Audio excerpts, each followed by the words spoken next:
राजा महाराजाओं के एक सिस्टम हुआ करता था कि भाई एक राजा कितने भी बेटे, जैसे उदय सिंह के कहते हैं कि प्रताप 28 भाई थे, तो उदय सिंह 28 बेटे थे। अब एक सिस्टम हुआ करता था कि भाई एक पिताजी के मरने के बाद में वह बेटा जो राजा बनेगा वो अंतिम संस्कार में भाग नहीं लेगा। वह बेटा जो अगला राजा बनेगा वो पिता के अंतिम संस्कार में बाल नहीं कटवाएगा, रोएगा नहीं, पिता के अंतिम संस्कार में नहीं जाएगा, वो राष्ट्र तिलक की तैयारियां करेगा। तो जिस बेटे को अगला राजा बनाना होता था उसे अंतिम संस्कार में लेके, ऐसा माना जाता है कि राजा के दुख नहीं होता, कोई राजा हमेशा सुख में ही रहता है, इसलिए राजा को दुख के मामलों में नहीं लेके जाएंगे। तो जगमाल को अगला राजा बनना है तो जगमाल तो अंतिम संस्कार में नहीं जाएगा, उसको कहा तू राष्ट्र तिलक की तैयारियां कर, तेरा साफा वाफा तैयार रखा, आगे बांधेंगे, तेरे तिलक निकालेंगे। और बाकी ये जितने भाई थे, प्रताप थे, शक्ति सिंह थे, कान्हा था, सगर थे, खूब सारे भाई थे, ये बाकी वाले भाई पिता के अंतिम संस्कार के लिए गए वहां गोगुंदा में अंतिम संस्कार किया। गोगुंदा में रहते तुम। अच्छा, राणा जी मरे तो आसपास की जनता इकट्ठी हुई, राजा मरा तो खूब सारे लोग इकट्ठे हुए, आसपास की सारी जनता, बड़े बड़े सामंत सब इकट्ठे हुए। और वहां जनता ने जब ये देखा कि महाराणा प्रताप वहां घूम रहे थे अंतिम संस्कार में, तो लोगों के दिमाग में ये था कि उदय सिंह मरेंगे तो अगला राजा कौन बनेगा? महाराणा प्रताप सबसे बड़े थे, योग्य थे, पराक्रमी थे, जनता में बेहद लोकप्रिय थे, और जनता को लगता था हमारा ये राजकुमार अगला राजा बनेगा। उन्होंने जब प्रताप को देखा तो लोगों में खुसरो खुसरो होनी शुरू हुई, प्रताप यहाँ कैसे, प्रताप यहाँ कैसे, प्रताप यहाँ कैसे। ये बड़े सीनियर को कहा कि यार प्रताप यहाँ कैसे घूम रहे हैं? पूछा प्रताप से जाके, भाई आप अगले राजा बनोगे, नियम ये कहता है कि अगला राजा अंतिम संस्कार में भागे नहीं, तो आप यहाँ कैसे आ सकते हैं? ये आप शकून है, ऐसे नहीं आना चाहिए। तो उन्होंने कहा कि नहीं, वो आपको पता नहीं होगा शायद, बाकी पिताजी मुझे राजा नहीं बना के गए, पिताजी राजा किसको बना के चले गए?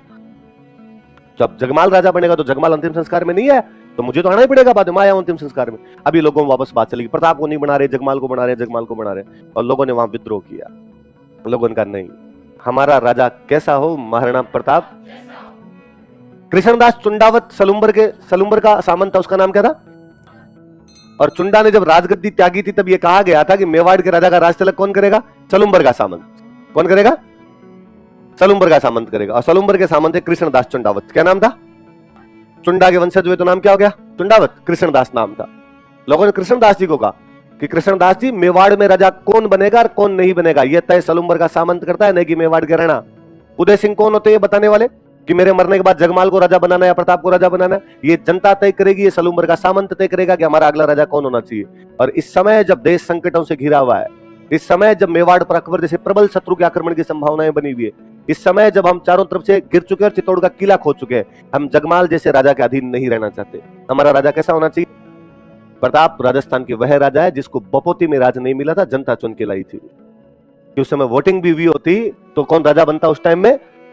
वो राजतंत्र में लोकतंत्र का अनूठा प्रयोग था, जब गोगुंदा के उस शमशान घाट के अंदर जनता ने प्रताप के नारों से उस भूमि को गुंजायमान करके रख दिया था। हमारा राजा होना चाहिए तो कौन होना चाहिए? वापस आए वहां से, आए जगमाल अपनी तैयारियां कर रहा था, उधर से जगमाल ने बार नारे सुने। जगमाल ने कहा नारा चेंज करो, नारा ये हमारा राणा कैसा हो, महाराणा जगमाल जैसा हो। कृष्णदास चुंडावत ने थप्पड़ मारूंगा तेरे, उड़े आज। कृष्णदास चुंडावत ने जगमाल को तो उठा दिया और उसकी जगह किसको बिठा दिया? अच्छा, राजा का राज तिलक तो उसी दिन कर दिया करते थे जिस दिन राजा मरता था। पुराने वाला राजा मरा तो हाथों हाथ गद्दी पे किसी ना किसी को तो बिठाना पड़ेगा, तो राज तिलक तो हाथों हाथ कर दिया करते। बाद में फंक्शन करते, राज तिलक समारोह मनाए थे।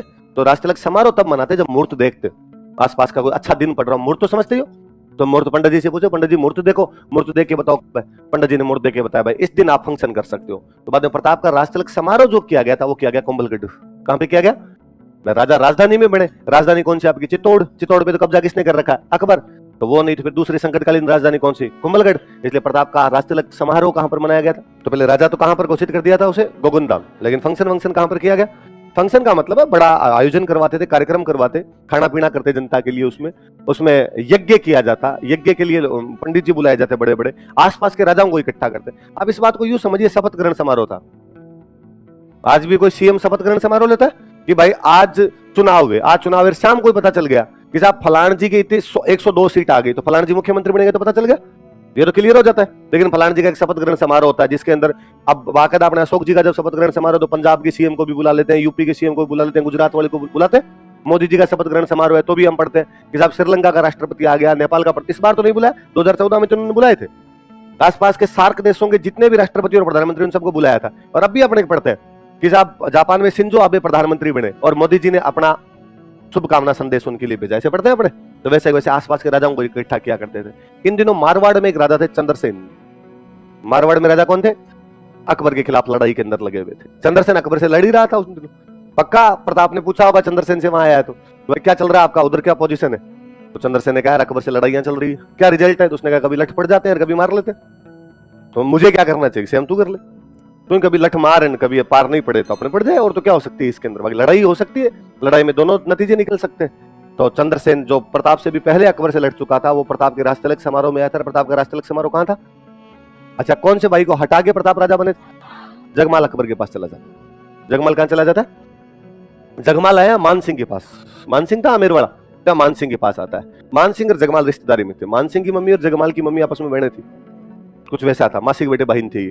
तो यहाँ पे मानसिंह के पास आया। मानसिंह और ये तब तक अकबर से संधि कर चुके थे, तो मानसिंह उसको कहां पे लेके चला गया? अकबर को। अकबर बड़ा राजी। यार उदय सिंह के परिवार में फूट पड़ गई। मेवाड़ के तो राणा का भाई मेरे पास बैठो। उसने कहा शाबाश यार, वेरी गुड, आप बराबर बैठ। तू क्या किया जाए? तो भीलवाड़ा में अपने एक जगह पड़ती है जहाजपुर। कौन सी जगह? तो कहा इसे जहाजपुर का परगना दे दिया जाए। कौन सा परगना दे दिया जाए? तो जगमाल को अकबर ने कहां का परगना दे दिया था?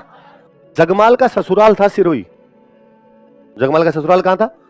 तो जगमाल की जो वाइफ थी उसने जगमाल को कहा कि मेवाड़ तो अपने हाथ से निकल गया, मतलब तेरे बाप का राज्य तो तेरे को नहीं मिला, मेरे बाप वाला तो ले। तू सिरोही ले, राजा ही बनना चाहता है तो। सिरोही का राजा था सुल्तान। सिरोही का राजा कौन था? सुल्तान। किसका सहयोगी है? प्रताप। तो जगमाल ने जाके अकबर को कहा कि भाई सिरोही का राजा सुल्तान वैसे भी तेरे साथ नहीं है, और सिरोही का राजा सुल्तान किसके पक्ष में?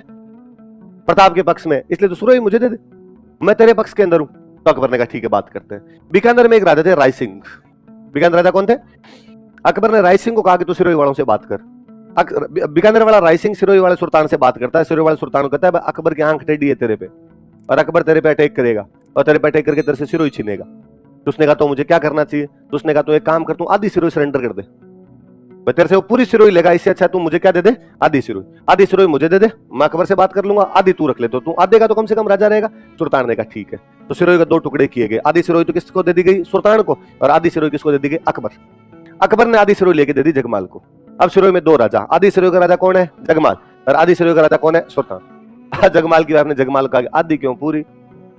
आधी क्यों लेनी चाहिए? पूरी लेनी चाहिए। और वो महल, ये शाम को डेली जब मैं देखती हूँ कि महल में रोशनी होती है, मेरा कालजा बढ़ता है। ये क्या तरीका है? मेरे पिता के जिस महल में मुझे रहना चाहिए था, ये मेरा भाई बैठा हुआ है, और तू तो अकबर से बात करके अपने पूरी लेंगे। तो जगमाल ने अकबर को कहा कि मुझे सिरोही पूरी चाहिए। तो अकबर ने कहा लड़ाई कर लो, और लड़ाई करके ले लो। तो उसने कहा सेना दे मेरे को। तो उसने कहा सेना ले जा। तो युद्ध लड़ते हैं दत्तानी। कौन सा युद्ध लड़ते हैं? और दत्तानी में सुल्तान जगमाल को मार के पूरी सिरोही पे कब्जा कर लेता है। अच्छा, ये तो जगमाल की बात आगे बीच में, इसलिए अपने लग गए। इधर आपके 1572 में राजा कौन बन जाता है? महाराणा प्रताप। अच्छा, अकबर ने मेवाड़ पर हमला किया था उदय सिंह के टाइम। तो क्या उदय सिंह ने अकबर की अधीनता स्वीकार कर ली थी? नहीं। अकबर चित्तौड़ के किले पर कब्जा जरूर कर लेता, लेकिन उदय सिंह ने उसकी अधीनता स्वीकार।